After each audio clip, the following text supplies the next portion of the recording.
धुळे महानगरपालिकेच्या निवडणुकीत दुसऱ्या क्रमांकाचा पक्ष ठरलेल्या एमआयएम पक्षाला विरोधी पक्षनेते पद तात्काळ देण्यात यावे या मागणीसाठी आज एमआयएमच्या वतीने आंदोलन करीत महापौरांना निवेदन देण्यात आलं आहे।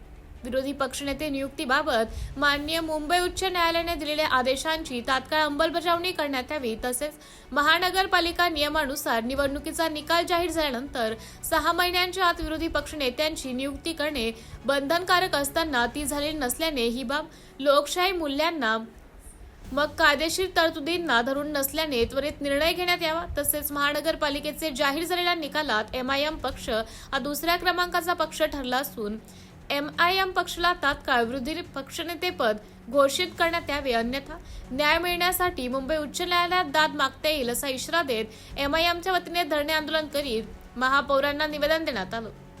इर्शाद जहागीरदार यांच्या नेतृत्वाखाली हे आंदोलन करण्यात आले।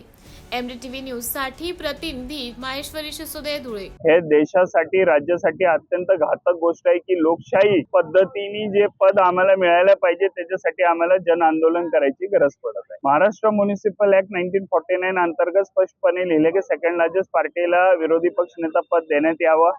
बॉम्बे हायकोर्टाने 2012 मध्ये Sanjay Devram Bhoir versus mayor of Thane याचे स्पष्टपणे निकाल दिलेले आहे की सेकंड लार्जेस्ट पार्टीलाच विरोधी पक्ष नेते पदावर अधिकार आहे।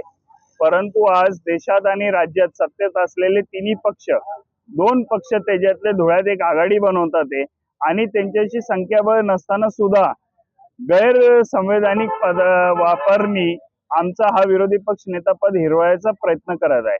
मी आपल्या माध्यमातून जनतेला सांगू इच्छितो की एमआयएम पार्टी ही लढाई न्यायपालिकेपर्यंत लढन आणि आम्हाला न्यायपालिकेवर पूर्ण विश्वास आहे की आम्हाला न्यायपालिकेकडून न्याय मिळेल आणि धुळ्याचा विरोधी पक्षनेता हा एमआयएम पक्षाचा बसल्याशिवाय राहणार नाही। आम्ही ही लढाई लढत राहू हे मी आपल्या माध्यमातून जनतेला विश्वास देऊ इच्छितो।